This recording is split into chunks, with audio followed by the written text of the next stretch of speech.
Welcome to today's edition of the Rush 24/7 podcast. Folks, if you could have seen this place about a half hour ago, maybe 45 minutes, you would not believe that we would ever do a radio show out of here today. The Hannity crew showed up, what'd they get here, at 6 a.m.? Man, these tech people on TV shows, they showed up here at 6 a.m. The interview starts at 9:45. They were all set up and out of the studio when I got here, so I was able to get here about 8:30, start doing some prep work.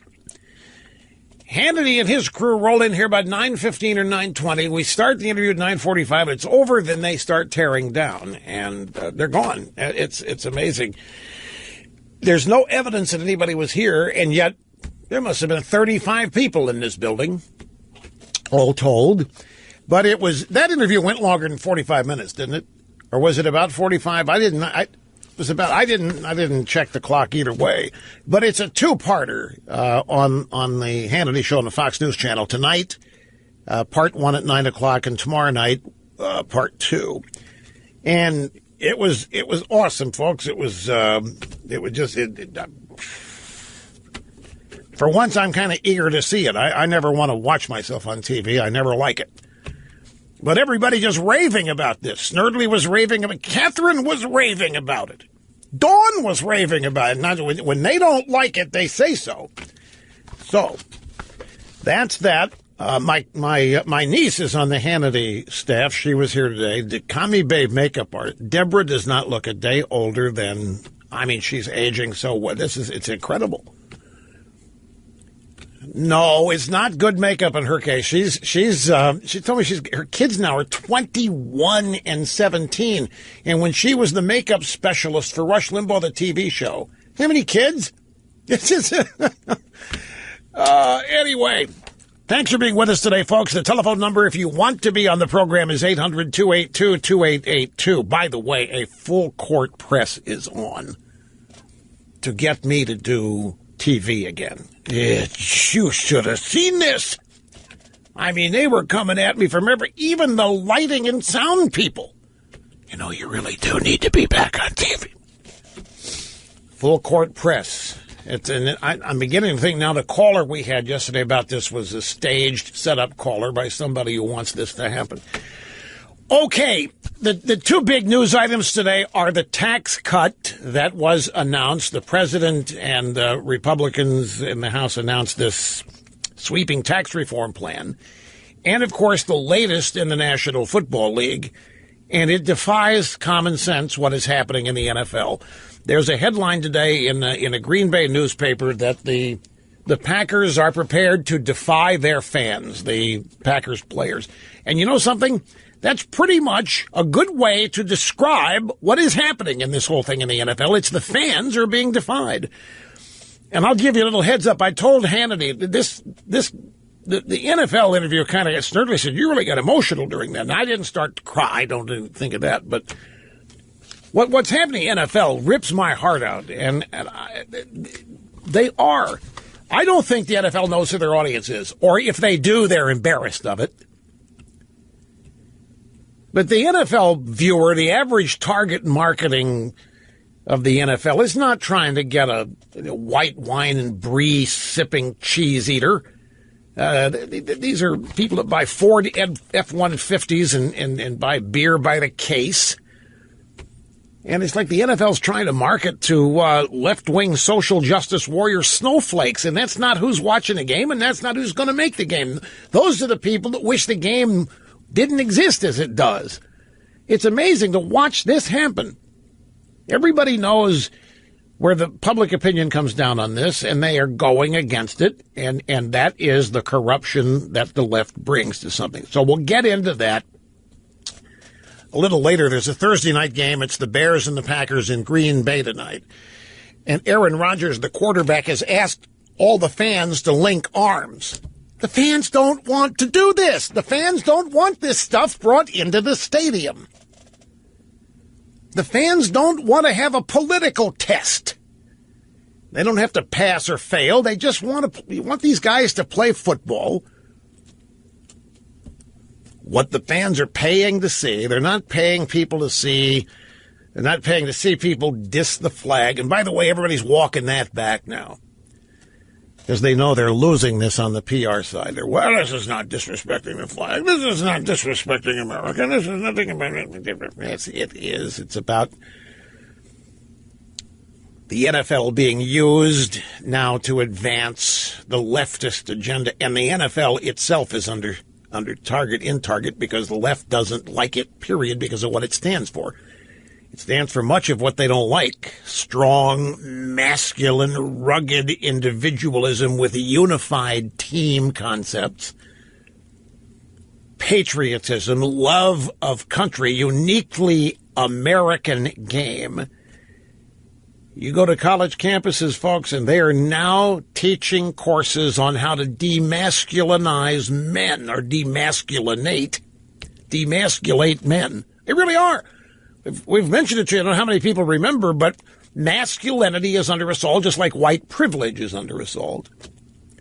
Because white privilege and white men, in the broad picture, represent the scourge of this country. They're the ones that got us into trouble. They're the ones that did all the discriminating. They're the ones that did all the bigotry. They're the ones that stole all the money, so forth and so on. So we'll get to that, but up first is the tax plan. And I'm going to tell you right off the bat, I have watched some cable news last night and today because I broke my promise to myself. I wanted to see what was said about it, and it is incredible. And I want to tell you that if you're watching any of the three networks, or CNN or MSNBC, do not believe what you're hearing. It is not trickle down. It doesn't even come close to trickle down. It does not benefit the rich. It does not punish the middle class or the poor. It doesn't do any of the things the Democrats in the media are saying about it. They are attacking this plan like they've been attacking every tax cut since Reagan's. They have a playbook, and they have a script, and they have things to say, and it doesn't matter what's actually in the plan. They just, as robotically as they can, doesn't matter, Schumer, Pelosi, whoever, they stride to the microphones and cameras, and they start denouncing it the same way they denounce every Republican proposed tax plan since 1986. And I'm telling you, don't believe any of it. I'm going to tell you what's in this plan. I had it explained to me last night. And let me tell you how that started. I got the phone call from a ranking Republican who wanted to fill me in, clue me in on the tax plan. Wanted to give it to me straight, wanted to give it to me man to man, heart to heart, before it was distorted. And so I heard the details that the Republicans think are important. And in no particular order, here it is. We're going to reform the tax code so that you and 99% of Americans can fill out their tax forms on a postcard. We are reducing 7 rates to 3. The rates are going to be 10%, 12%, 28%, and 39.6%. I was told the top rate is not coming down. I was told that to 35% or anything else. I was told that there isn't a surcharge on the rich. I was told that state and local taxes will no longer be deductible on your federal return. Now, if that holds up, and none of this has even been officially presented, and a lot of this is going to change before they vote on it, if they do, and they want to vote on it in December. But let's just treat this as the thing that actually goes through Congress and gets voted on. If they succeed in eliminating the deduction of state income taxes, do you know who is going to get stuck like pigs on that?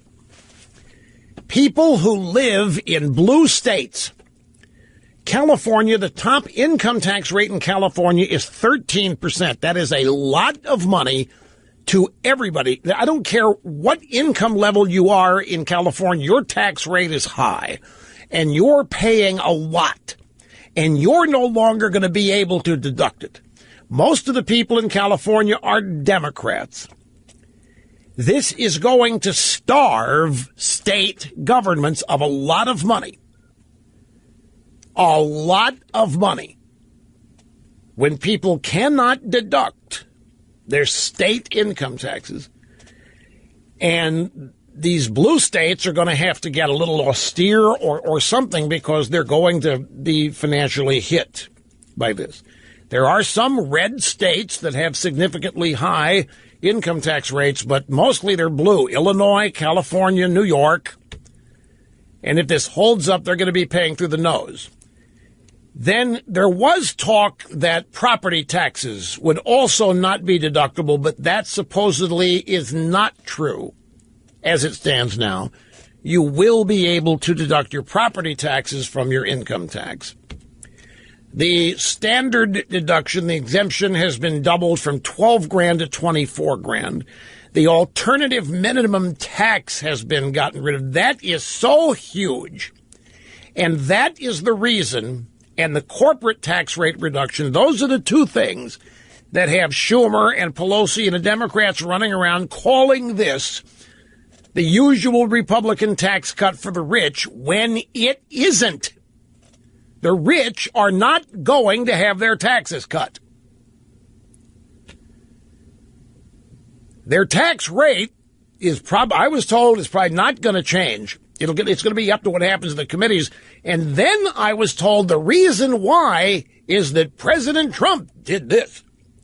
When they finished telling me all the details, I studiously noted that they hadn't described anything about the top marginal rate to me. They didn't say anything about it. So I courageously and bravely said, well, what about the 39.6 rate? The reaction, that's the president. The president wants that. That's not us. That president said guys like him don't deserve a tax cut. You go talk to him. I mean, they laid that off on Trump. I mean, it didn't take 2 seconds. You go talk to Trump. The president, he's insisted that the rich not get a reduction in their rate. Guys like him don't need a tax cut. Well, I turned around and said, now you're telling me that the reason for this is to grow the economy. That's what the president says. That's right. We want to create jobs and we want to grow the economy. I said, well, this isn't going to do it. You can't have a tax rate reduction that does not reduce the rates on high-income earners and have economic growth. Not like you're thinking. Why not? Well, because those are the people who hire. Those are the people, by definition, who have money and they've succeeded. And if you're not going to change their tax rate and you're going to monkey around with their deductions so they don't have any, you are leaving out of your growth engine the people that already pay 70% of all taxes. The top 10% of wage earners in America pay 70% of all income tax revenue. The top 1% pay about 39%, folks. This talk that the rich get a tax cut, the rich aren't paying their fair share, it's demonstrably false. And everybody on cable TV telling you that the rich are getting a huge tax cut here is not right. They are lying to you or they are misinformed. Now, the alternative minimum tax being eliminated, that's a big deal, but not just for the rich, that's for everybody. That was catching a lot of people that were never intended to be caught. The corporate rate will go from 35% down to 20%. And, of course, the Democrats are going to really launch on that because they hate corporations anyway. Corporations aren't people. And the corporate rate going 35 to 20, making it competitive with other nations' tax rates on business around the world.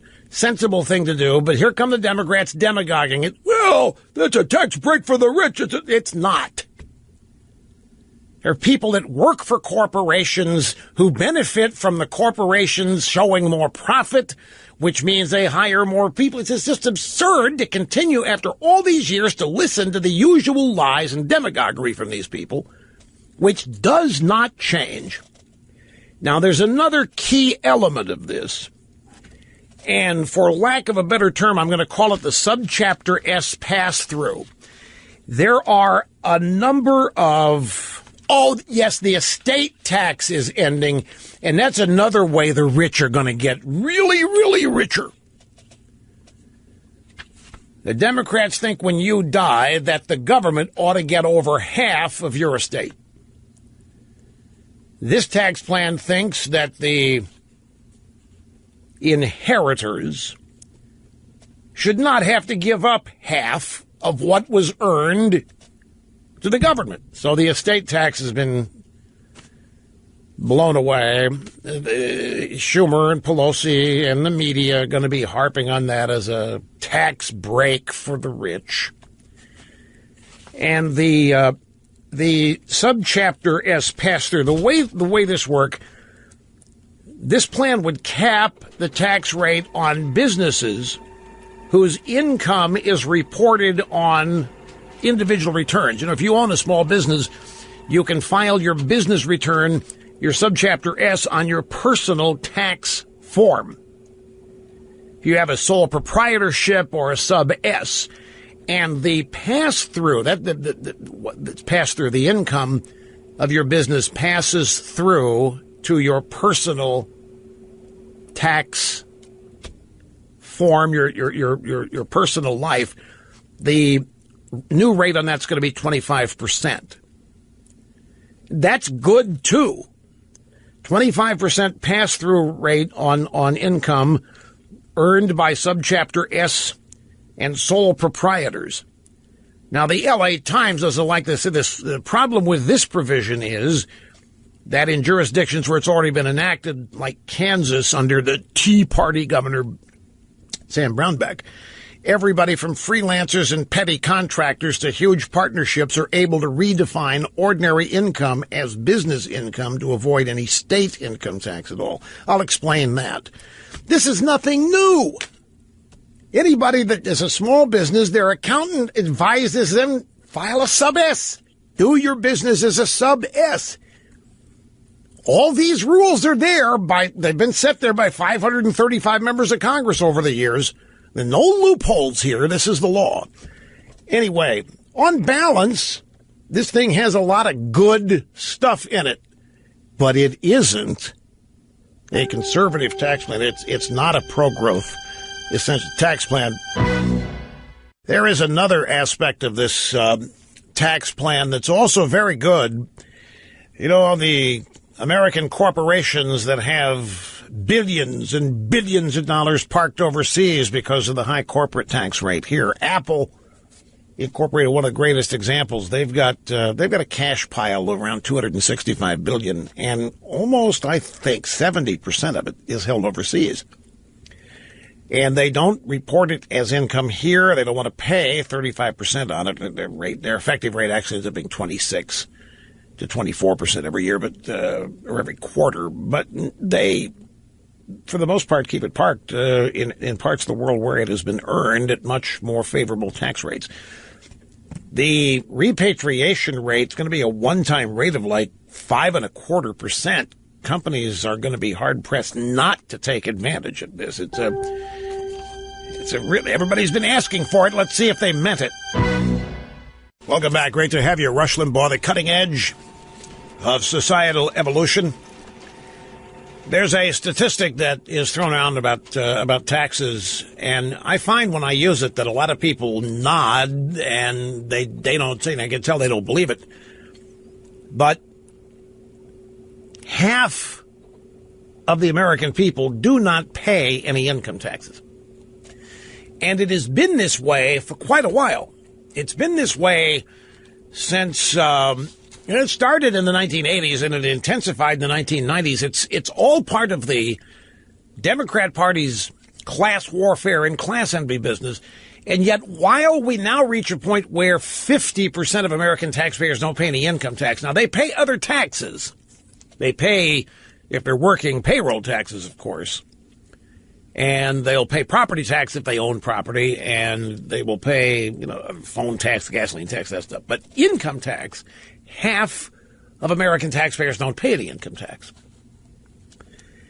This tax cut, therefore, cannot be for the middle class, as it's being touted. The brackets that we are talking about here are targeting people who only pay 2.5% of the total tax bite. They are not going to get significant tax relief because there isn't much yet for them to have. What's going to happen here is what always does. The middle class and the upper middle class at the end of the tax year are going to be paying more dollars. Some way. They're going to be told that their rates have been reduced, but they're going to be paying more dollars. The property tax deduction being eliminated is one way. Look, there's some good things in this plan, too, but it is not. It is not a tax cut for the rich, and it is not what they mean when they tell you trickle down. They can't stop using that term. They used it to attach it to the Reagan tax cuts in the 1980s, and what they mean by trickle down is that you give the rich a big pile of money, and they're going to share it, and they're going to give it away to people, and that's not what happens, and so then they say trickle down fails. Trickle down happens every day in your life. Trickle down is the United States economy. Apple building a brand new headquarters building that cost them $5 billion. Guess who gets the $5 billion? The people that built it. The architects, the construction companies, the contractors, the landscapers, everybody involved. That's trickle down. Apple has a pile of money they dedicate to a new building. They have to get it built. Everybody had a role in it getting built, gets paid. That's trickle down. It's good. Trickle down is exactly what happens when commerce is taking place, and it is how wealth is created. Trickle down as a term was devised as a way of besmirching and impugning the art laugher Reagan tax cuts of the 80s. And they were defined, trickle down defined as, well, we're going to give the rich a big tax cut, and somehow the middle class is going to end up with more money, and then the economy is going to grow. And then, of course, when it doesn't happen that way, when the rich do not become more charitable or stand on the corner and give money away, then they proclaim trickle down a failure. But Reagan tax cuts created the longest peacetime boom of economic activity in modern era. You even have some history revisionism going on now. No, they say it wasn't the Reagan tax cuts. It was the Clinton tax increases in the 90s that did it. And that is not really true. The bottom line is that half of American taxpayers are not paying any income tax at all. And this tax cut, while being touted as relief for the middle class, because that's what politicians do, that's where most voters are, is in the middle class. So you tell them two things. You tell them, finally, we are extending middle class tax relief to the people who are the backbone of America, to the people who are responsible for America being a great nation. We are going to lessen their burden. Well, there's not much of a burden now on 50% of them. So, of the middle class that will receive a tax cut, it accounts for 2.5% of taxpayers. Everybody else, one way or the other, is going to see their taxes not change or go up. And let me ask you something, folks. There's another thing that we do here, that not we do, they do. Whenever you hear this phrase, I want you to automatically realize that you're listening to Democrat Party language. I heard it yesterday when it was explained to me by ranking Republicans. When I said, why are you not reducing the tax rates at the upper bracket of 39.5? He said, well, we have to pay for all of these other tax cuts. And I didn't say anything because it would have been pointless to, but I remembered it and I made a note. We have to pay for it. That offends me like you can't believe. What is behind the belief when somebody in government says, we're going to give you a tax break, but we have to pay for it somehow? Means we've got to get the money back, because what it means is government cannot ever do with a dime less.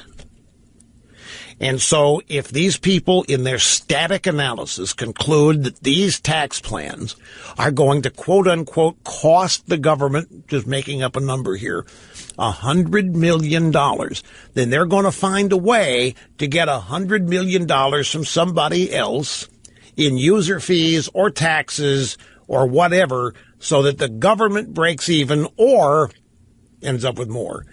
Let me ask you a question. Is the national debt going down? Is the annual federal budget going down? On balance, is the annual budget deficit going down? The answer to these questions is all no.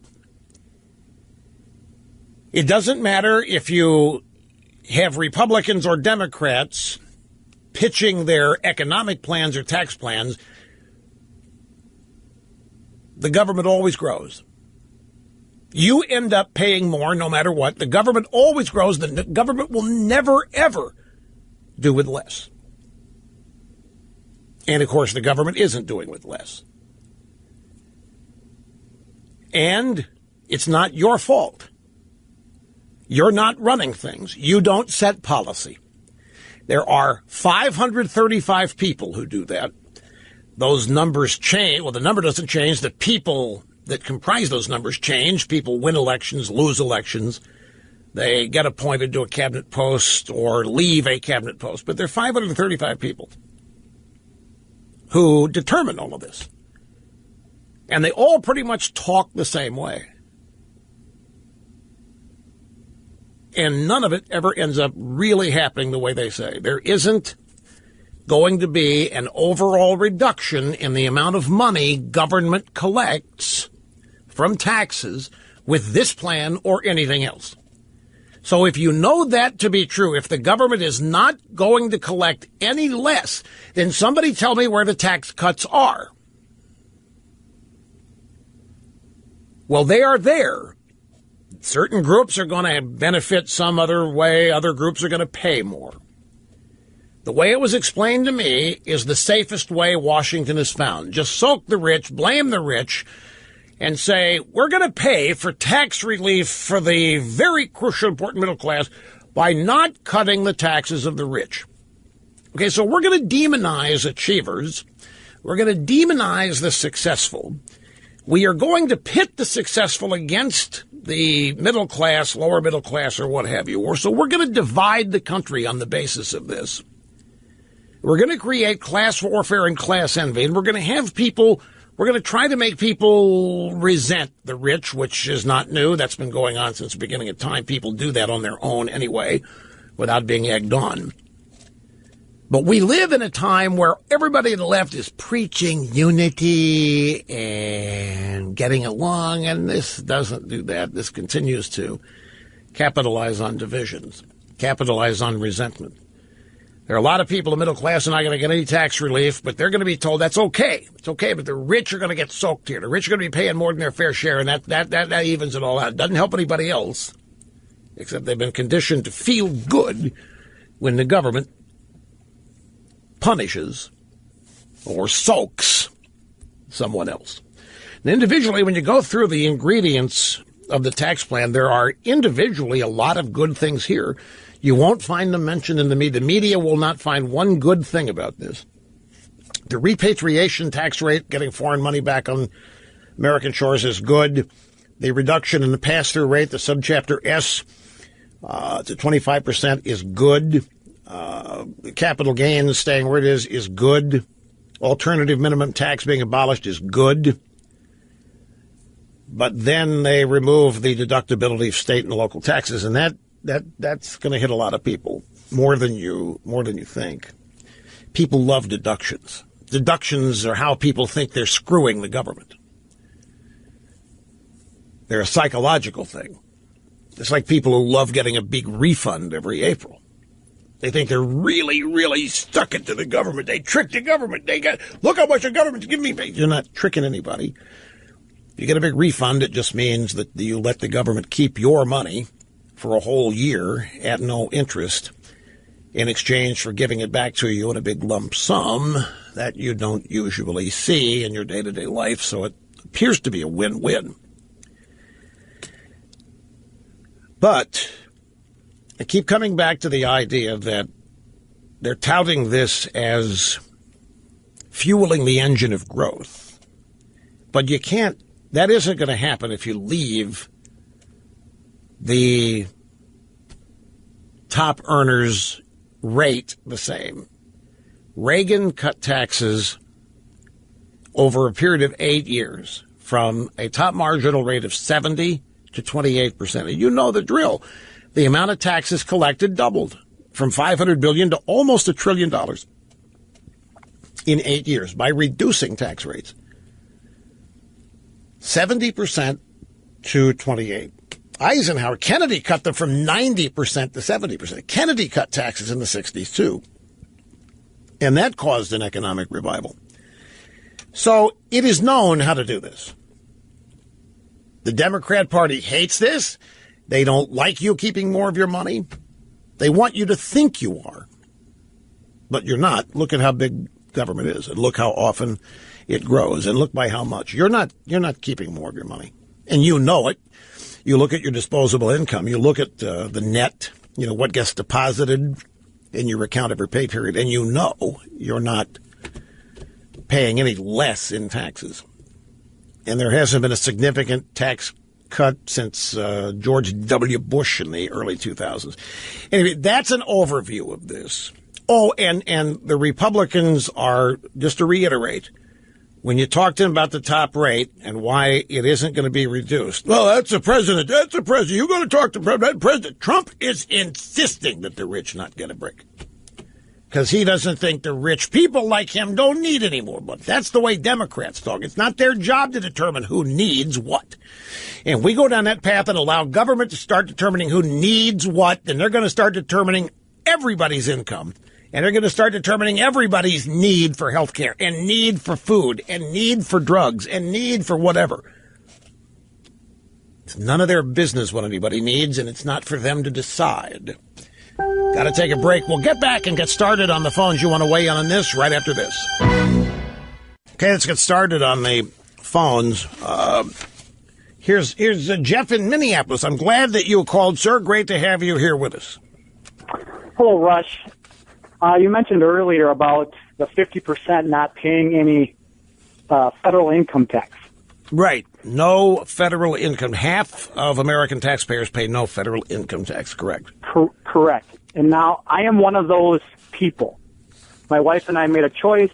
One of us stays home with the kids.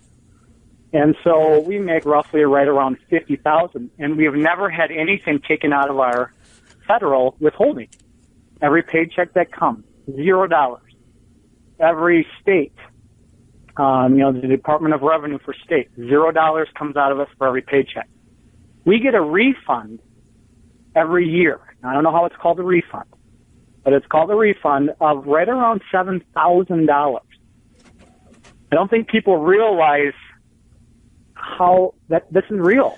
I mean, I don't agree with it. I'm probably the only conservative that thinks he probably doesn't pay enough taxes. So you're a one-income family, and you have a gross income of 50, and they're not deducting any federal taxes from you. Zero. And they're not deducting state taxes? Zero. Well, on what basis are you getting a refund? Well, you I have earned income tax credit or something? Yes, I have a lot of children. That's just choices that we made. How many children do you have? I now have 8. Well, that took about 40 minutes. 40 minutes, a couple of cigarettes if you smoke. So you got a couple bottles of wine. So, well, there you go. Yeah. All right. So, but it's a real thing, and I've always had an issue with this. Now, I've had people say, my liberal friends, well, give the money back. It's just give it back. Well, I don't. I use that for expenses. Do you know specifically if that $7,000 is related to something called the earned income tax? The earned income credit, yes. Now that's, I can't find anything on that in this plan yet. And I was not told anything about that yesterday during the explainer phone call. But if the earned income tax credit is not eliminated, then you see how this works. You might say, well, Rush, why if the tax code, if lowering taxes, why if it produces all this revenue, why is everybody so much against it? Well, that's not hard to answer. The reason, particularly Democrats, are not crazy about more revenue being produced. The Democrats are totally into class warfare and fairness. Sander Levin, congressman from Michigan, on TV 20 years ago, had it explained. These rates are creating much more revenue to the Treasury. So I don't care about that. It's an unfair rate. The rich ought to be paying more than 28%. It's an unfair rate. But look at the revenue it's creating. I don't care about the revenue. It's an unfair rate. Besides which, the more independent people are, particularly financially, the less they tend to need Democrats. And Democrats don't like financially independent, poor, and middle-class people. The earned income tax credit stays in the tax plan. The New York Times, by the way, very upset about this. They're upset that Trump is not going to increase the earned income tax credit. But it does remain.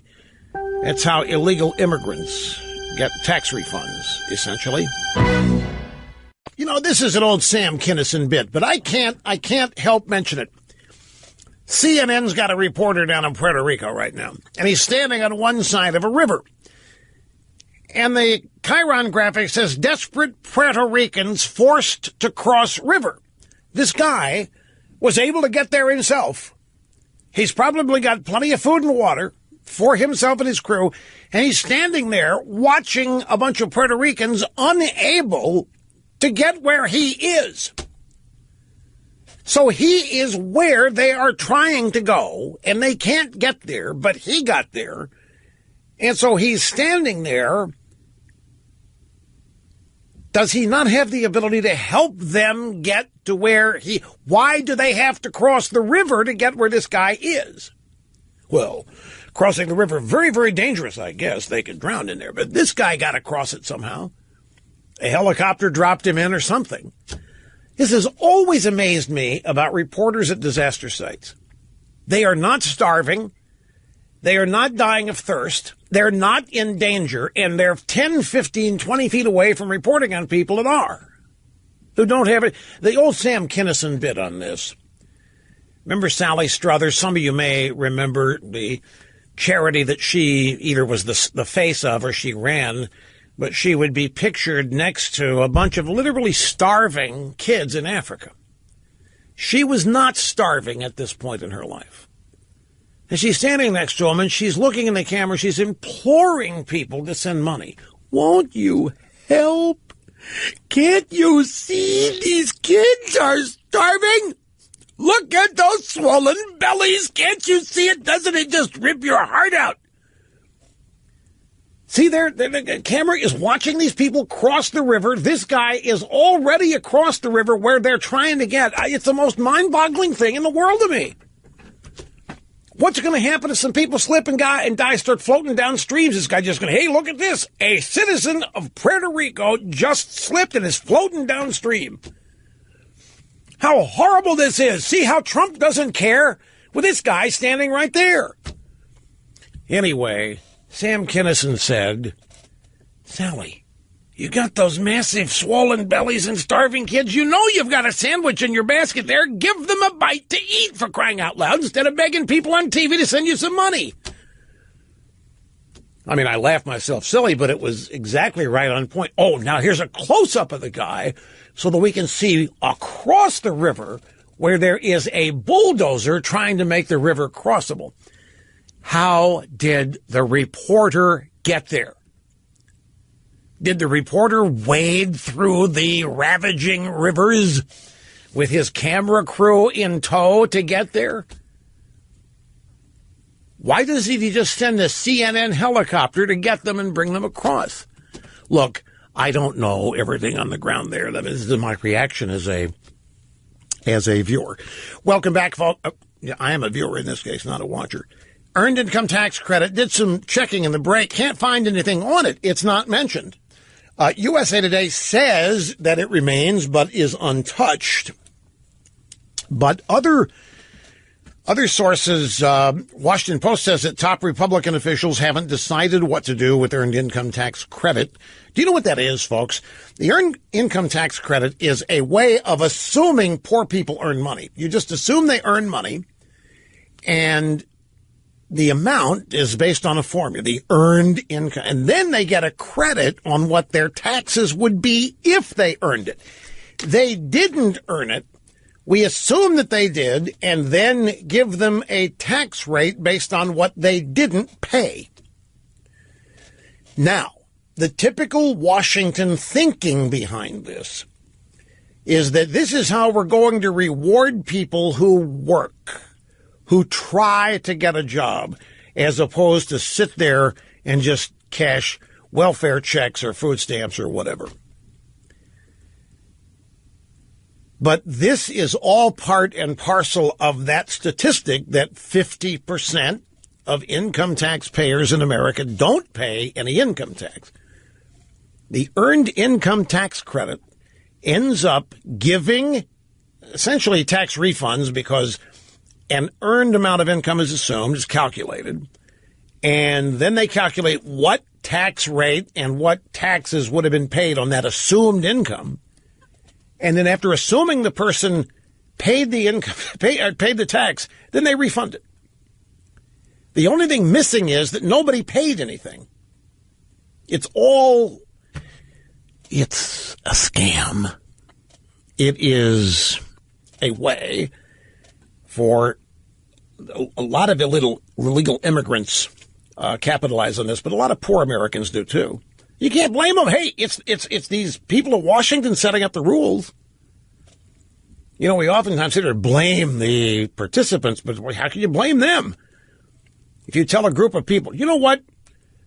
All you got to do is go out and get a job, and we're going to assume you earn a certain amount of money, and then we're going to assume you pay taxes on that amount of money that you're not earning, and we're going to give you a tax refund on the taxes you didn't pay. Who wouldn't go for that? If you're in poverty or just barely above it. But if that's not gotten rid of, if the earned income tax credit, then all the rest of this is, well, it's just not what the Democrats and it's not what the media are saying. Let's go to the audio sound bites on this. New York Times, by the way, the Associated Press, $5 trillion question for Trump tax plan, how to pay for it. They never ask that when Obama or Democrats are going to do a tax cut, because they never do one. I just remembered the question of how we're going to pay for Obama's stimulus never came up. How are we going to pay for Obama's new health care plan never came up. It's only when Republicans propose tax cuts that how are we going to pay for this? And the premise is that Washington must break even at least. Whatever tax policy or economic policy that emanates in Washington, it cannot cost the government any money. Oh, no. Government must at least break even. Why? Why can't government shrink? That's what conservatives believe. Now, we've heard endless talk about small government, efficient government. But since Newt and the boys contract with America in 1994, it hasn't happened. Never happens. Government constantly gets bigger. And if they don't have enough, they print what they need. All of this is smoke and mirrors. All of this designed to get votes. Here's Trump justifying the fact that there will not be much, if any, relief at all in the top tax rate. Our framework includes our explicit commitment that tax reform will protect low-income and middle-income households, not the wealthy and well-connected. They can call me all they want. It's not going to help. I'm doing the right thing. And it's not good for me, believe me.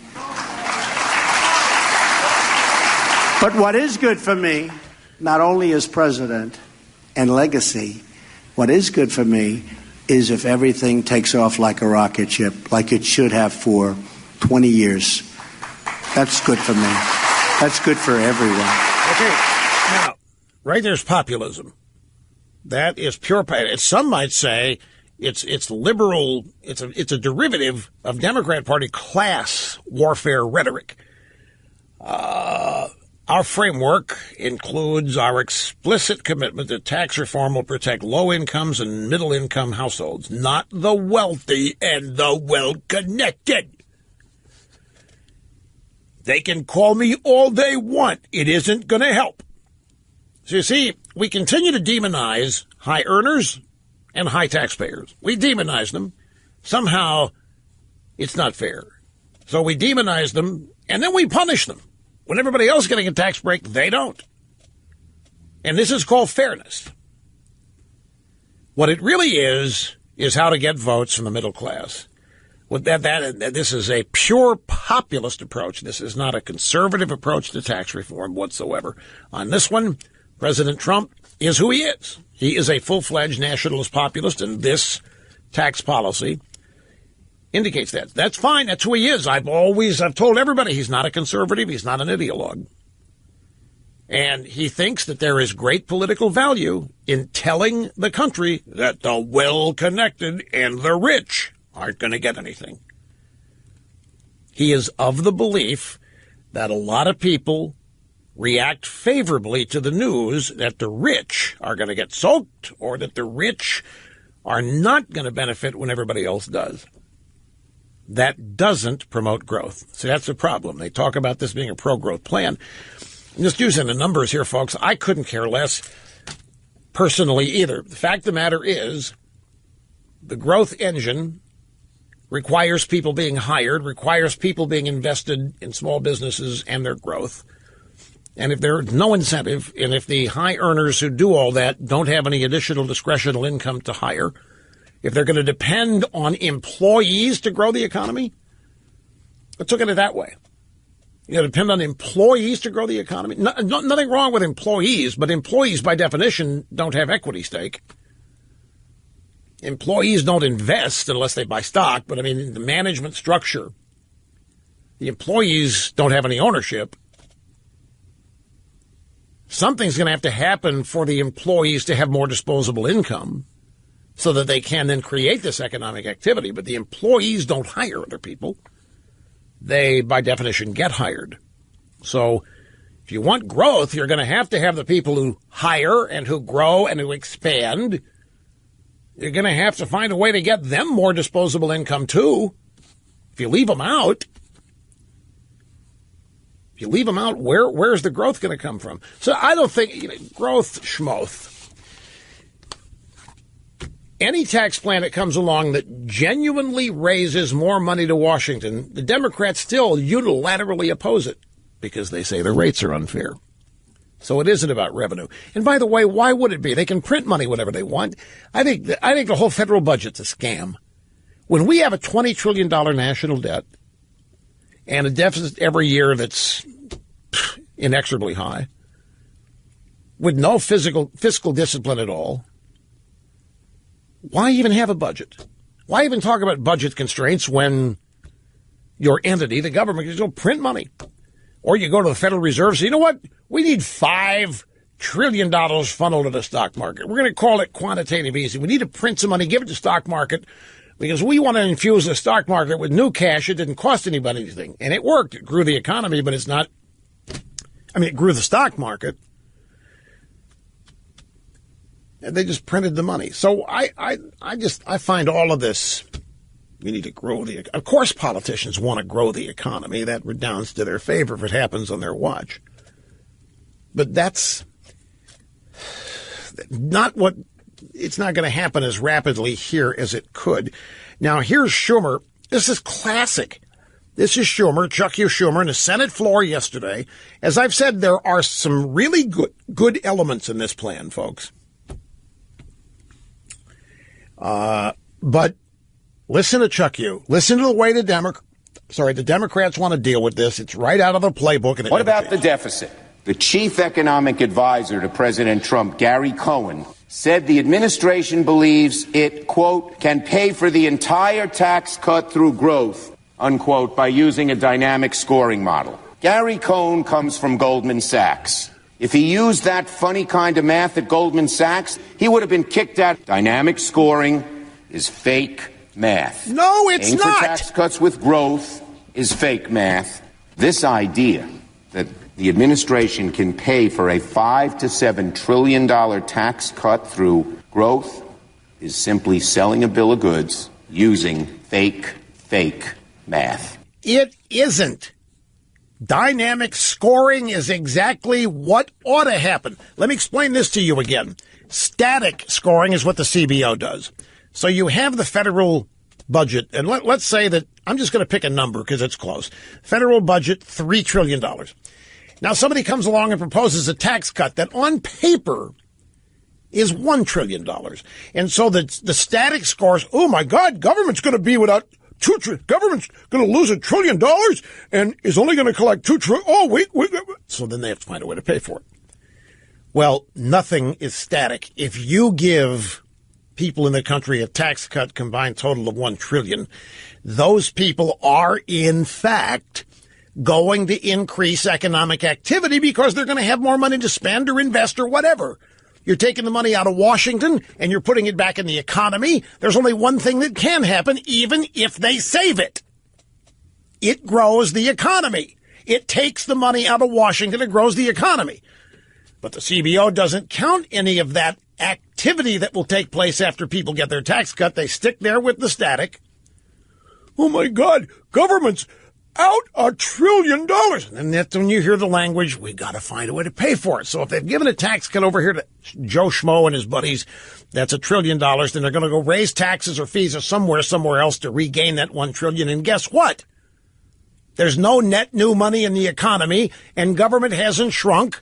It's only grown, and there isn't any economic growth because there really isn't any additional money in the economy. So Chuck Hugh Schumer's coming along and calling dynamic scoring fake math when it isn't. That's common sense. People do things with the money they get. They don't just put it in a mattress, Chuck.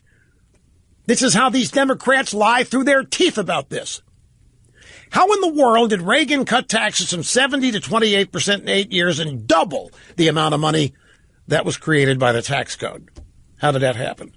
More people were hired. More people were made taxpayers. Taxes increased, even though per capita taxes went down.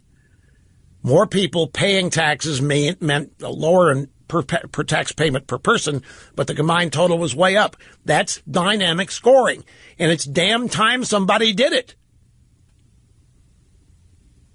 Static scoring is stupid. Static scoring is simple-minded. Static scoring is abandoning and denying reality. Dynamic scoring attempts to calculate what's going to happen when the economy has $1 trillion injected into it. Like Obama's stimulus, which everybody loved back then when Obama did it. But Obama, he didn't put it where he said he was going to put it. He gave it to unions to keep them employed. He didn't build roads, bridges, schools, and all that happy malarkey that he promised. But still, it wasn't. In fact, it did end up with government. A lot of it went to state governments, state teachers, state this or that. It was a transfer from federal government, state. Much of it to unions, which came back to the Democrat Party as campaign contributions. That's another story. Money laundering scheme is what Obama's stimulus was. But it makes total sense. If you put $1 trillion in the economy by taking it away from government, giving it back to people to earn it, that's $1 trillion in the economy that wasn't there. Of course it's going to make a difference. But then the people in government, oh, my God, we're out $1 trillion. We got to make it back. So they go and they raise somebody else's taxes $1 trillion to make up for the loss, which means there isn't $1 trillion in the economy. Everything's a wash. That's static, and that's what happens. And that's why when they do a tax cut that doesn't pay for itself, there isn't any growth. There can't be the way they do it. I got to take a break. This stuff, it ticks me off. It's been ticking me off for 29 years to put up with his lying, stinking characterizations of these Democrats like this. Okay, we go back to the phones now. People patiently waiting. Freeport, Michigan. Dale. Hello, sir. How are you? I'm great, Rush. How are you? Fine and dandy, sir. You think I'm phrasing something incorrectly. What would that be? You mentioned that people look at you like they don't believe you when you say that they don't pay income tax. But people like me, I'm in a similar situation to the earlier caller. I'm a low income, single income family, and we do get taxes, income taxes taken out of our paychecks. We see that every week. The thing is, we get that back at the end of the year in a refund because of the earned income tax credit, like you were saying. But those taxes are taken out of my checks here in Michigan. People see that every day. So when you say that they don't pay income tax, it doesn't compute with what they're seeing on their check stub. No, I didn't mean, I'm glad you mentioned that.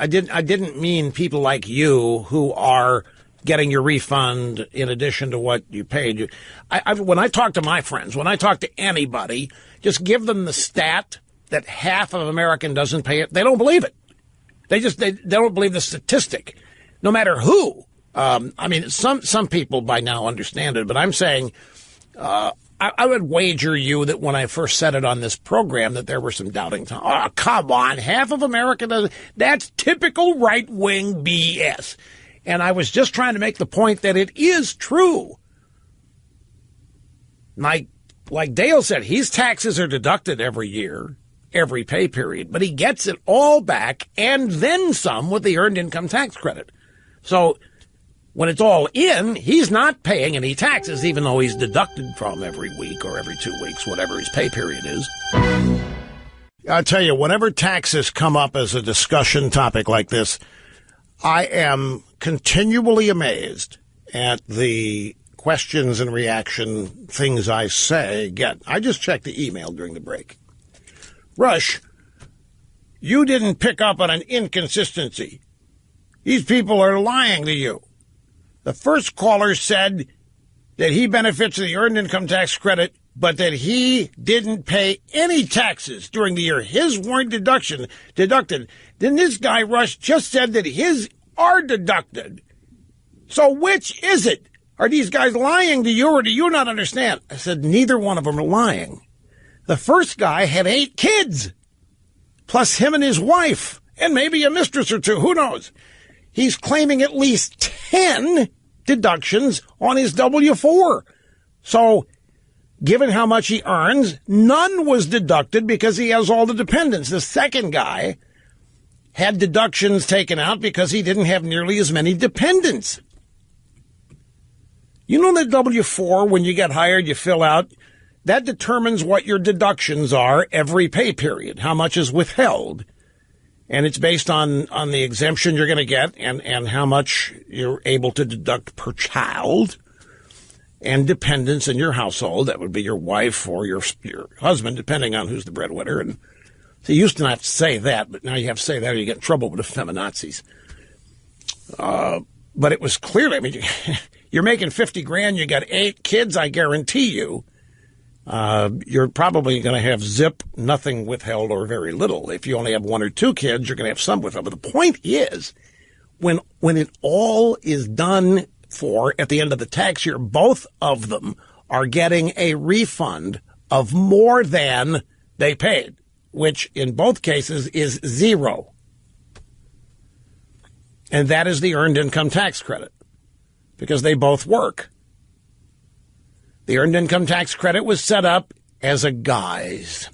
It was designed to fool Americans into thinking we were going to really incentivize people to go out there and work rather than clip coupons and food stamps. So the earned income tax credit, if you got a job, if you're trying to get ahead, if you're pursuing the American dream, but you don't earn very much, we will reward you anyway. We will assume you earn X. And then we will assume you're paying X taxes on X, and then we will refund even more to you, even though you may not be earning anything we've calculated. The official program observer is looking at me with a querying facial expression. Well, you won't know if we should ask it until you do. Nobody can hear it but me, so go ahead and ask it. Always has rewards. Well, some people exploit it as a reward. Yeah, even on the welfare side, the more kids you had, the more AFDIC or FDC you got. Americans to families with dependent children. The more kids you had, that's why back in the day, poor people kept having kids because every kid you had equaled X amount of dollars in federal tax refund every year. Why? Single people do get rewarded. You don't have to have kids. The kids part of the example is explaining why one of these guys had nothing withheld from his job, his pay, and the other had some withheld. A single person who doesn't have any kids is going to have a different W-4. He's going to have nearly as many deductions, so his take-home pay is going to be less because more is going to be withheld. And then at the end of it, that'll all be calculated. The earned income tax credit will come in, and it'll calculate all kinds of things. He's going to end up net plus. By the time his refund comes in, it'll be a refund of what he paid plus some additional, assuming what he would have made if he was. It's designed to work exactly the way it's working. And it's what permits the statistic to be true, that half of the American people paying taxes are not paying any. They may have their taxes withheld during the year, but at the end of the tax year, when you file and your refund is in your hands, then the net is you probably end up with much more in your refund than you paid or owed. And that is the EITC. And it is not referenced. USA Today says it's not going to change. The Washington Post says we can't find anything on it. I think what I was told yesterday, I asked a bunch of questions about various areas of tax policy for which there isn't a policy yet. And the answer was, well, that'll be done in the committees. The Ways and Means Committee, which is where tax law actually ends up being written. Kevin Brady is a chairman of he's from Texas, and he's a chairman of the Ways and Means Committee. That's the tax writing committee, and that's where all this stuff actually is going to get written, and then goes to the full House, and then that goes to the Senate, and they rigmarole. Here's we got Ryan in Irontown, Pennsylvania. Welcome, sir. Glad you waited. Good afternoon, Rush. Mega dittos from Allentown, Pennsylvania. Allentown, sorry. No biggie. Hopefully my battery holds. It drains energy like excuses from the mouth of Hillary. Listen, I don't believe for a moment that the Republicans are going to get this done. These are the same people who told us we can't do taxes until we do health care. And then they bumbled around like stumbling boobs, and they weren't able to get health care done. And now we're back to taxes. So I predict December, they're going to come, they're going to vote, it's going to fail, and then they're going to say, well, we've already penned in for January to restart healthcare. Let's do healthcare then, and then we can get the taxes. Well, I can't blame you for your snark. I can't blame you for your suspicion. I can't blame you for your doubt.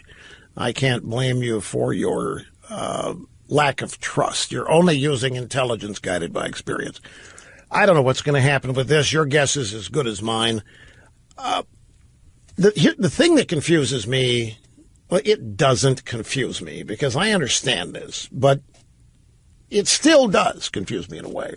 Here's why. We have a circumstance in Washington that I'm telling you nobody on Election Day ever thought would happen. Nobody thought Donald Trump was going to win. On election night, nobody thought Donald Trump was going to win.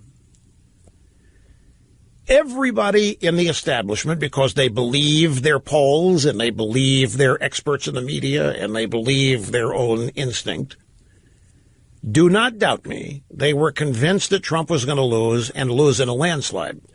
That means that the Republicans in the House were preparing to govern on the defensive. There wasn't a one of them that thought they were going to win, and therefore there wasn't a one of them that was thinking joyously with their hands rubbing, oh man, look what we're going to be able to do after Trump wins. Nobody was thinking that. They were all thinking they were going to play defense, that their job was going to be stopping things or trying to stop Democrat things. And I frankly think that's a position that they would really rather have. I'm not convinced they like the power of governing or the pressure of it. But I do know they weren't prepared for it. I thought Trump was going to win. Many of you out there thought Trump was going to win. They thought we were nuts. They think and thought Trump is nuts. They didn't think Trump was going to win. Then Trump wins. And you know what I didn't see? Joy. I didn't see joy on the Republican side. I didn't see, there was some, but a lot of it was perfunctory. A lot of it on election night and election day and in days after featured Republicans running to the microphones, clearly shocked and stunned that they had won, and just being effusive in their praise for Donald Trump and crediting him with everything. They were shell-shocked. They didn't expect to win. They knew that they won because Trump won. That they didn't like, folks. They don't like Trump. They didn't like Trump. I don't know about now, but they didn't like Trump. They couldn't imagine Trump. He's an outsider. They're inside. They couldn't imagine any of this. And they weren't happy by it. But they couldn't act that way. Couldn't go to the microphones and tell you what I just told you. They could, man, we didn't expect this. We're not prepared for it. Oh, my God, this pig won? Oh, geez. Now what? They couldn't tell you that. They had to say great things about Trump, and they had to talk about, now we got no excuses. We got no excuses. Reince Priebus came on this program the Friday after the election, and before I got a question out, he said, I know, we have no excuses. I said, that's right.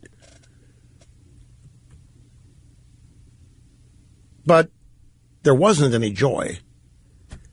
I didn't see a lot of Republicans happy and excited. And the reason all of this matters to me, and the reason I'm spending time dissecting this, is because I think that the day needs to be saved.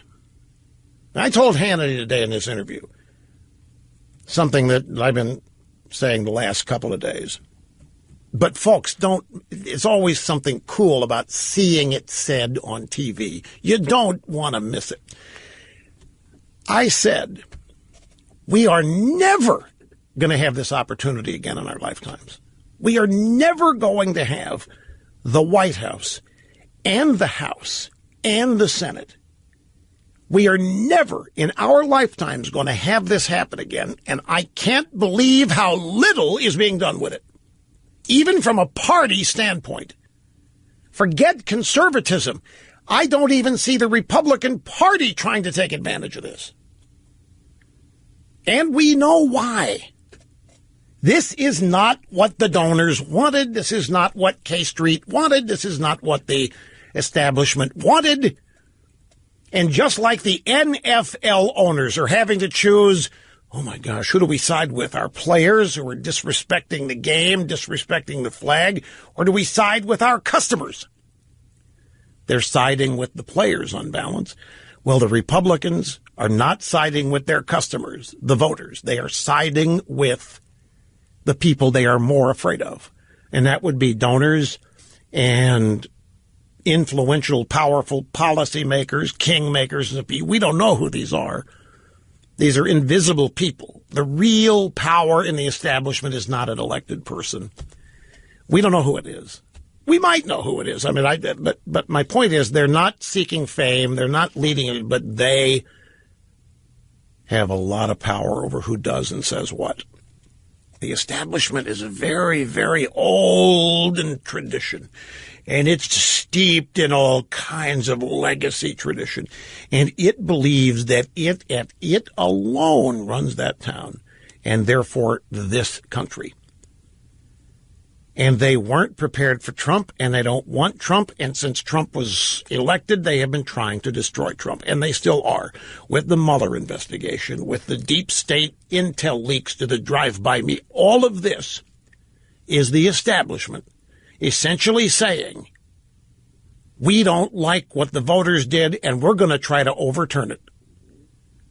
We don't think the voters know what they're doing. We don't think the voters have the brains to do what needs to be done, and this election proves it. And so they are in the middle of a process to try to get rid of Trump or render him ineffective.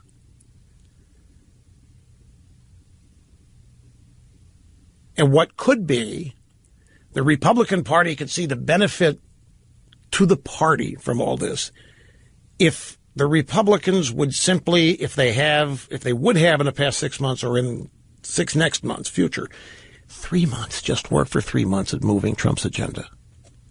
That's what the people want. That's what American people, the majority of the American people, the voting public, that's what they voted for. Move on tax cuts and make it real.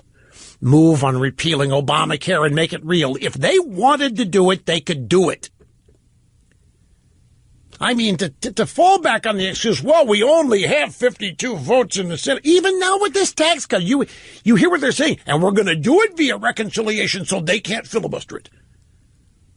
They're not even, it doesn't seem like they even want to take the fight to the Democrats on ideas in the arena of ideas. And the Democrats are smokeable right now. This circumstance, this alignment is not going to happen again in my lifetime. And it's being squandered like I can't believe. Sporting news, NFL stack again coming in the next hour. But you see this headline of Sporting News. Why didn't TV networks show angry, booing NFL fans Sunday or Monday? I wondered about that because I didn't watch. And I knew they wouldn't show the stands if they were empty and if the fans were booing. But the question, why didn't the network show? Are you kidding? We need to get back to the phones. John in Allentown, Pennsylvania. I'm glad you waited, sir. What's happening? Hello, Rush. Good day to you. Your comment is still there. Yeah, right here. Your comment about revisiting trickle down and the Apple example of the $5 billion building should be drilled into the 95% of the Americans who probably have no idea what you said. So to make a statement that the distribution of wealth is best regulated by the free economy creating and consuming goods and services. I think taxes are a necessary friction to the degree they provide the services that are needed to conduct that commerce, i.e. create and consume goods.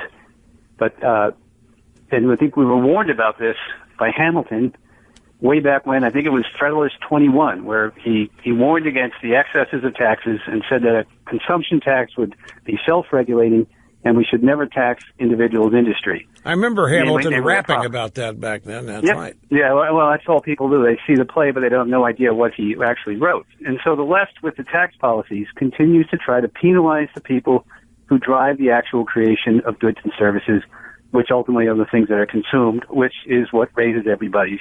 Well, you just identified Democrat Party tax policy. You tax the achievers, you punish them, you hold them up as examples, you claim that they're benefiting unfairly. Richard Gephardt, a former congressman from Missouri, called them winners of life's lottery. Just lucky. Just lucky. Some of them are. The Kennedys were examples of lucky they inherited.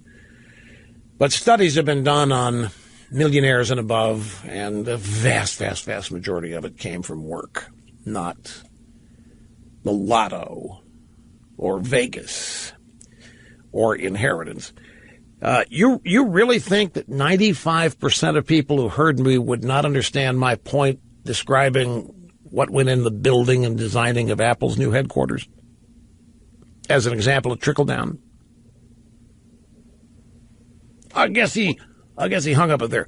I'll run through that again, maybe. To me, it's a classic example of what an economy, a growing, thriving economy, is trickling down. Any number of examples of it. I appreciate the call, John. We'll be right back, folks. Okay, we're going to transition and slither into the NFL in the next busy broadcast hour, but also F. Chuck Todd said something very, very indicatively dumb about Judge Roy Moore. It's not what he said about Moore. That is the dumb thing, although it is dumb. Wait until you hear this. The views expressed by the host on this program are riveting the nation. people waiting at rapt attention with bated breath for each new utterance from the dulcet tones and oral cavity of the host. Great to have you here, 800-282-2882. If you want to call and be on the program, do a latest on the NFL here, because they've got a game tonight. The Packers are hosting the Bears in Green Bay, and the Green Bay Gazette has a story essentially saying that the Packer players are turning their backs on the fans, with something the Packers players are requesting the fans to do. We'll get to that in a minute. F. Chuck Todd is the host of the NBC show Meet the Depressed. It airs on Sunday mornings. There's a daily version of Meet the Depressed. Now, I have shared with you in the past that I have now the firm belief that many journalists who say that they're in the news business or in the media are trying to be a soft word. I'm not trying to be insulting. I'm trying to be descriptive. I think they're really uneducated. I think they don't know half what they think they know. And this lack of knowledge is accompanied by an arrogance and a condescension to everybody that gives the impression that they think they know everything and you don't know anything. I don't think they've been well educated. I think their education has been stunted and limited. It's not been broad-based. And it reaches so far as many of them not even understanding the basics of the foundation of this country. They don't understand the Constitution. Every damn one of them needs to take the course Introduction to the Constitution offered by Hillsdale College. And I offer as evidence for this Chuck Todd at NBC. Now, these people hate Roy Moore. They hate him to begin with because he's Christian. He used to be a judge in Alabama. He won the Senate Republican primary election over Luther Strange. And Judge Roy Moore is the judge that was involved in the Ten Commandments controversy in Alabama courthouse. He wanted them displayed. And, of course, the culture war effort by the left to wipe and erase any reference to Christianity was well underway at the time. And so he became a scourge. He became hated. And because he was white and Christian, became a racist, sexist, bigot, homophobe. So F. Chuck Todd, describing Roy Moore, who they instinctively don't like because they think he's a white zealot and a KKK guy, Chuck Todd led off yesterday's edition of the daily version of Meet the Press with the assertion that Roy Moore doesn't believe in the Constitution as it's written. Now, this is a profound insult to anybody who is in government, as a judge, politics, to say that he doesn't understand the Constitution. That just by itself is an insult. But wait till you hear why F. Chuck Todd thinks that Roy Moore is an idiot. He thinks that Roy Moore is an idiot because Roy Moore said our rights come from God, which is clearly stated in the Declaration of Independence. Chuck Todd thinks rights come from government. Chuck Todd thinks the freedoms you have, the freedoms you don't have, are the result of government telling you what you can and can't do, and that is how the country was formed, and that is how it shall be. Chuck Todd started by touting the election as a purge of the GOP establishment, Roy Moore winning and Luther Strange losing. Called it a crisis of confidence in Mitch McConnell, a weakened president who's now scrubbing his Twitter feed, and the political earthquake in Alabama underneath it all. Then he started jabbing at Roy Moore as a Christian conservative. He said, but that doesn't even begin to describe who the guy really is, and he could very well be your next senator. If you don't understand just how freaked out some folks in the GOP and the White House are about what that means, then you don't know Roy Moore. First off, he doesn't appear to believe in the Constitution as written. And then Chuck Todd played a clip from Roy Moore, who was telling a journalist the following: our rights don't come from government. They don't come from the Bill of Rights. They come from Almighty God. And Chuck Todd thinks the guy's an idiot. Chuck Todd thinks the guy's a brain-dead, extremist, white Christian, probably a white supremacist, and maybe even pro-KKK and Nazi. And that led Chuck Todd to say, after the Roy Moore soundbite, Chuck Todd's, that's just a taste of what are very fundamentalist views that have gotten him removed from the office twice as Alabama Chief Justice. And what Roy Moore said is absolutely spot on and correct. Our rights don't come from government. They don't come from the Bill of Rights. They come from Almighty God. The view of the Founding Fathers, and you would only know this if you'd been educated on it. I'm convinced Chuck Todd is uneducated on the Constitution, or maybe ill-educated. He's probably been taught the wrong thing about it. The founders of this country saw rights as inalienable, meaning natural, God-given, not something given by man. We are all endowed by our Creator with certain inalienable rights. Among them, life, liberty, and the pursuit of happiness. That's in the preamble, the Declaration of Independence, that 56 brave people signed, and that began the process of establishing an independent United States. The Declaration sets out the belief that we are all created by God, our Creator, and with that creation, we are born with rights. They do indeed come from God. The Constitution does not give anybody rights. What the Constitution does, ladies and gentlemen, is guarantee them. Because rights come from God, they cannot be taken away. They are natural. They are what we are born with. They are how we are born in our own preamble. Government rights don't exist. What government gives you, it can be taken away. Government can take away whatever it gives you. If that can happen, it's not a right. A right cannot be taken away. The Constitution doesn't grant a single person a right. It guarantees rights that the founders acknowledged we all have.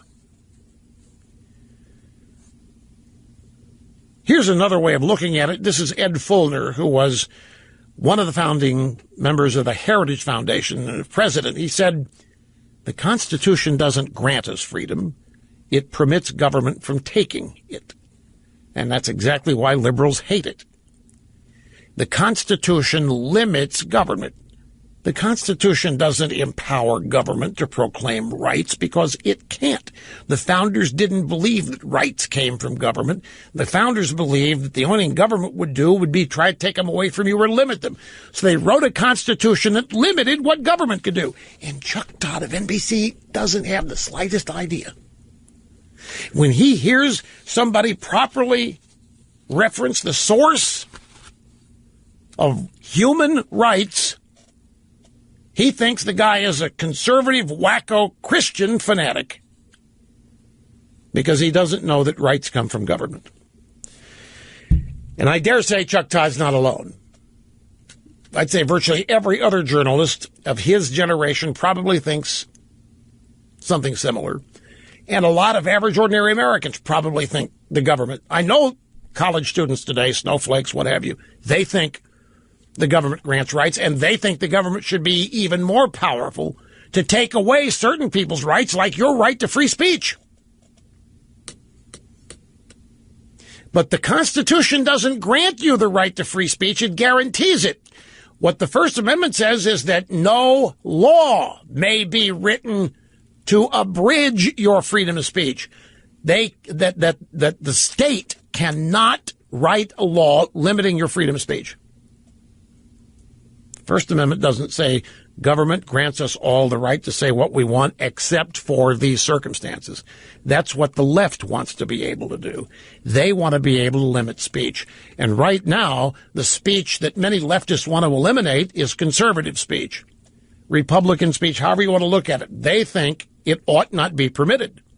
They think government ought to have the power to punish people that say things leftists don't want to hear. Chuck Todd thinks that's probably a good idea. Chuck Todd doesn't know that that's unconstitutional. Or at least he indicates here he doesn't know that it is. But he's not alone, as I say. Saw something the other day again that not even a third of the American people can name the 3 branches of government. They have no idea. Legislative, federal, and judiciary. Executive, legislative, judiciary, no idea. I think the 3 branches of government are House, Senate, Supreme Court. If they get even that close. So why would they understand the source of rights? It's easy to understand if you're taught. But because teaching it requires mentioning God, the left will have none of it. Can't have God in the classroom. Can't have God in the public square. Can't have a nativity scene out there. Can't do that. And so anybody who does and wants God in public square is a Nazi, white supremacist, KKK fanatic, as far as the average ordinary leftist of today thinks. And many of those average ordinary leftists and their thinking are populating the drive-by media. And that's why I say they're dumb or they're uneducated or they're ignorant or what have you, but it's dangerously so in their case. I mean, I can understand I'm not liking Roy Moore. Nothing says they have to. Nothing says they have to respect him. But to not understand something as basic and elementary as that government does not grant rights. Government writes laws, but it does not grant rights. But you hear people throw the word right. I have a right to that chewing gum. I have a right to whatever I want. That is a right. If I want it, I have a right to. That's what people think of rights. Rights are what they want. Rights are what they don't want. I have a right not to hear what you're saying. No, that's not the right. Everybody has a right to free speech, but there isn't a single person that has to listen to you. But the left thinks that the right to free speech means you cannot not listen to them. You must listen to, and you can't disagree. That's what the First Amendment means to them. How many times have you heard a leftist say just recently they think the Constitution prohibits hate speech? Somebody's teaching them this. Yeah, you can't just go out and say hateful things about people. The Constitution says so. Their professors are teaching them this. Because if the almighty government says you can't say it, why, there is no other authority you need to cite. The almighty government says you can't say hate speech. There's no such proscription. Anyway, that's Chuck Todd and Roy Moore. Another interesting story here from Real Clear Politics. Political campaigning may be mostly pointless. What do you think this story is? Snerdley, you're highly tuned to this kind of stuff. If you see that headline, political campaigning may be mostly pointless. What's this story about? It is about the fact that Hillary Clinton spent more money than anybody spent a campaign, and it didn't get her a single vote. That Donald Trump didn't spend a dime, and he won.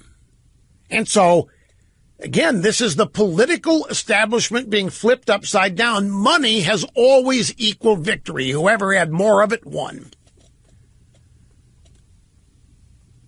But what a research project has found is that TV ads in the last 3 weeks to a month leading up to an election were not persuasive in changing people's minds how they were going to vote. And you know where I first saw this story? In an advertising magazine, where they're very, very afraid television and radio stations are going to lose a lot of money because consultants are going to figure out it's wasted money. If spending on campaign ads 3 weeks out doesn't change people's minds, why spend it? Another example of how Donald Trump, outsider, has turned the establishment and its entire world upside down. And they still don't know why. And they don't yet have the ability to be honest with themselves about why Hillary lost and why Trump won. And they keep getting news that shocks them and rocks their world. Because the political world, like every other world, revolves around money. A huge spending campaign. You realize how many people get wealthy off that before the money gets to the TV stations or radio stations where the money is, the advertising is bought? I mean, a lot of people get their mitts on that gross amount of money before it gets to the TV station. And if they stop spending it, a lot of money. Do you know that your average presidential campaign manager, consultant will get 15% of every dollar spent on advertising? That's how they get rich. They get the advertising agency commission. So if campaign advisor, say David Axelrod, is telling Obama we need to spend $1 trillion this year in the election, he's going to get 15% of it. Now, the number may float. Obama may say, Axelrod, you're only going to get 10. Or George W. Bush may say, Rove, you're only going to get 8. But it averages out to the agency commission, which is 15%. The more spent, the more the campaign consultant managed. That's how they get paid, whether the candidate wins or loses. It's another reason why ad buys are so big. I take a break here, folks. I know, NFL. It's coming. It's coming. Okay, the NFL ticket sales have plummeted 19%. I'm sorry, 17.9%. TV ratings are down 11%. Some advertisers are beginning to pull out now. We've all been there. But this is different. I mean, the league is allowing itself to be used as a tool to advance a political agenda. It just is. And I said on the Hannity show today in the interview, which you've got to see tonight, tomorrow night, I said that I'm not sure the NFL really knows who its audience is. I think I know who they would like it to be. They would like it to be fellow wine, brie and white wine people, and sophisticated, but the NFL target market audience, I mean, look who their advertisers are. Ford F-150, leading culprit to climate change. And then pick your beer, their advertising. Not exactly a favorite of the white wine and brie crowd. But they're allowing an in-your-face action. And I said, well, these players, I said, Hannity, I said, would you grant, if any of these players upset about police brutality or what, instead of wasting time protesting the flag during the pregame, would you allow them a half hour on your show to come dressed? Just call me, he said. I said, so why don't they do that? Why instead are they disrespecting the flag and taking a knee and all that in the pregame? Why? I don't know why they think they're doing it, but the fact that they are doing it is hurting the NFL. It is harming the NFL, and there are people who want that to happen. It's too masculine. It's too patriotic. It's too rugged, individualistic, too masculine. The NFL stack, I've got to share this one with you. This is Reuters. You ready for this headline? Senator says Russian internet trolls stoked NFL debate. Speaking of which, Jay Johnson, who was the Homeland Security director for Obama, is out. He testified. Let me find this exactly when. what the date of this was.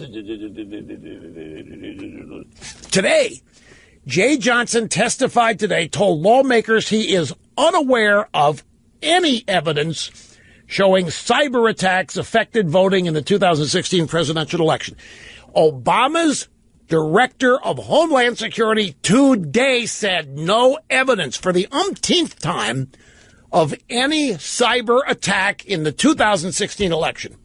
And yet, what is Mueller doing? Looking for it.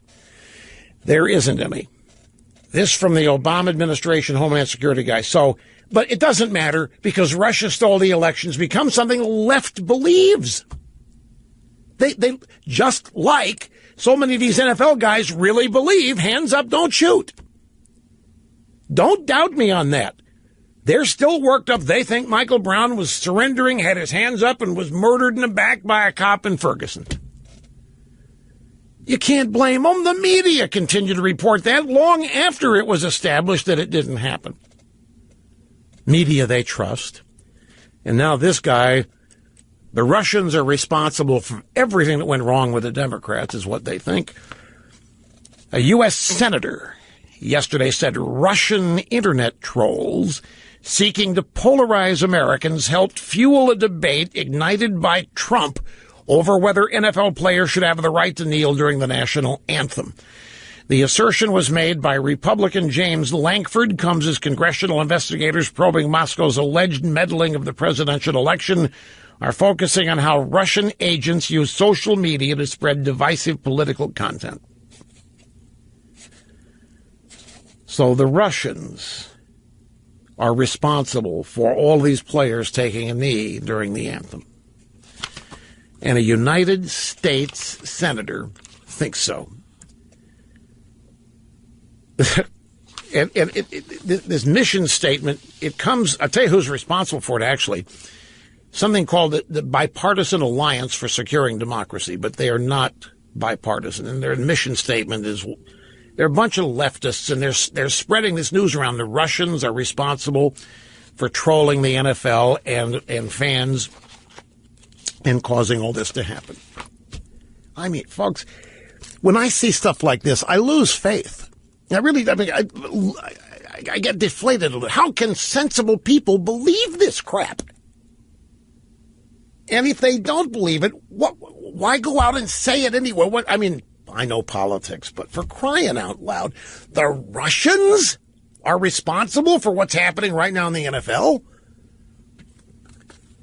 Green Bay Packers national anthem plans continue to rile the fans. This is from the Green Bay Press-Gazette. A request by Packers players for fans to join them in a show of unity during the national anthem before the game tonight against the Bears has done little to calm the debate. Packers fans yesterday continue to blast the NFL, the team, and players for what they perceive as showing disrespect for the nation, the flag, the military, or the anthem by sitting, kneeling, remaining in a locker room, or locking arms during the anthem. Supporters say players are peacefully exercising their free speech rights on the best stage available. Nothing about free speech here, and it's not the best stage available. If they've got a legitimate grievance, go to Chicago and demand a meeting with Rahm Emanuel and ask him why in the hell there is so many black murders in that city. And not by the cops. They're not advancing it. They are dividing people. Standing for the anthem is not political. Not standing, kneeling. That's what's political. The anthem doesn't get politicized by standing and showing respect for the flag. Doing the opposite is what is divisive and political. The game has been hijacked. The game has been hijacked by people who do not intend it goodwill.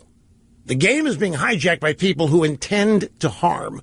And the league and the owners seem to be right in there with it because, Trump's right that NFL owners are scared. He said they're scared of the players. It's not they're scared of the players. The owners are caught in their minds between rock and a hard place. They're afraid that if they don't support the players will strike or not play the game, and then that's not good. They're willing to roll the dice that you'll get over this as a fan after a while. And it's going to die down after a while. And it may take some weeks or months, but at the end of the day, things are going to get back to normal and everything's going to be fine. But they don't think that'll happen if they side with the fans over the players. It's not going to be the same. Nothing is ever the same after the left corrupts it. Nothing's ever the same after the left gets their hooks in it. Nothing is ever the same after the left politicizes it. That's exactly what's happening here. And the only people resisting it are the fans, and they're being mocked and criticized and laughed at and made fun of. I mean, really stop and think here what they're doing. Taking a knee, linking arms for a couple of minutes in the pregame is supposed to do what? Is it going to let people out of jail? Is it going to raise consciousness about cops killing black people? What's supposed to happen? What's happening is the NFL is being hijacked. If your intention, if you're a leftist activist, or not even active, if you're a leftist who thinks the NFL poses a problem to your view of what American culture ought to be,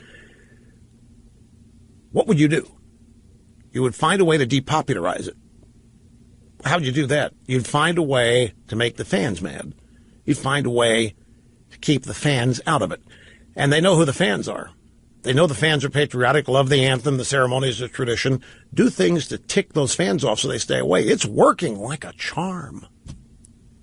The fans staying away, the fans wanting refunds on Sunday ticket, the fans not going to games, the fans not watching on TV, that's working exactly as intended.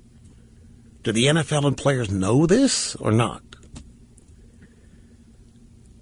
I think it's just the latest example of a gigantic corporate entity not understanding who its customers are, not understanding its base, not understanding who its fans are. I think it's patently obvious. They're fans. The fans of the NFL are not a bunch of social justice warriors. They're not a bunch of college snowflakes. The fans of the NFL are people that make it hum, the people that pay the bills, the people that spend all the money to go to the game, watch the game on TV, do whatever. They are not militant agitators on the left. That's not who's there. The league obviously thinks that that's who their fans are, that those are the fans who must be appeased, that we must let the flag be disrespected as a show of unity. How asinine. That's what's happening. It makes no sense. This is Trish in Lexington, South Carolina. Hi. Hi, Rush. How are you? Fine, thank you. How are you? I'm doing great. Christian fanatical wacko dittos to you, I guess. Well, great to have you here. Thank you. I think that part of the problem is they've made the text code so complicated and confusing that people can't understand simplicity. They can't even understand what gross and net are. And your first caller, the other thing to look into, Rush, is something called refundable and non-refundable credits. Because not only can you get earned income credits, but you can also get $1,000 back after. You know what I have found, Trish? This is amazing. When it involves getting money back, everybody knows how to do it. Everybody's figured it out. When it comes to owing, the tax code is as complicated as anything they've ever seen. But I get your point. I'm sorry I misjudged. I thought I had a minute that I don't have. I've got to go. Mr. Sturdley, see to get her number and give her back fair time tomorrow. It's a full day today. Remember, a significant part of the Hannity show tonight at 9 o'clock on Fox. He was here today for an interview that'll be broadcast tonight and tomorrow night. And it was fun. And it was good. And thank you for being with us. Be back here mañana.